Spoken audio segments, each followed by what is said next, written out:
Take a look at this. A pair of Chicago area teachers are now much more than work buddies after one of them shared a gift of life. Stephanie Wade has the heartwarming story from Chicago. They say teaching is a selfless profession, but perhaps never to this extreme. Oh, really? Oh, wow. Wait, Two teachers at Crow Island Elementary in Winnetka are forever bonded. A friendship formed in the workplace, now so much more.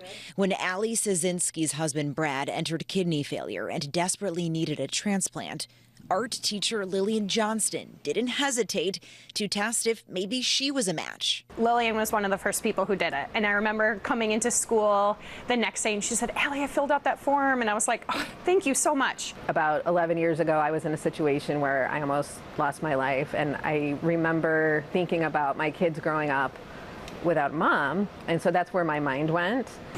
Lillian was a perfect match and donated her kidney just days before the start of this school year. I just knew the moment I filled out that form, I knew it was going to be me. Even though it had only been a few months that we've been looking, it was getting down to the deadline for us. Unbelievably, never having met Brad before agreeing to the surgery. This is classic Lillian. So was it surprising to me? No. I feel like my whole life has been leading to this moment. People kept asking me, are you scared?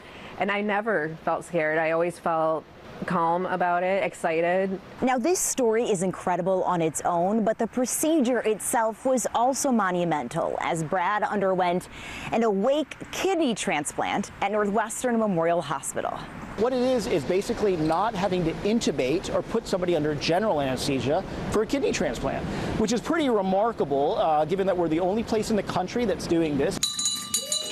So Brad's hospital stay was brief, and both patients are doing great. It's a new lease on life, that's for sure. Our daughter is 5.5, our son is 2.5. Like, we don't want them to go through life without a dad. You can't get through life by yourself, right? You need to lean on people, and this is another example of that. Such a heartwarming story to see. Any kind of story that involves organ donors and being able to give that gift of life to somebody else is it warms your heart, Tegan.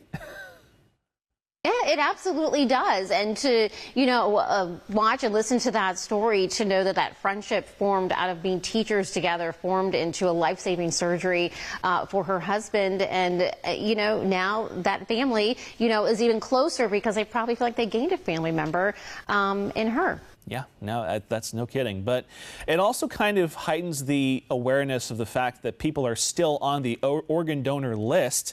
So we do have a couple of tips that health officials will want you to know if you're on a donor list, is to communicate with your transplant team, stay informed, stay up to date with your contact information, and maintain your overall health. So that's always good things to know if you're on the organ donor list and you're still waiting for that extra gift of life.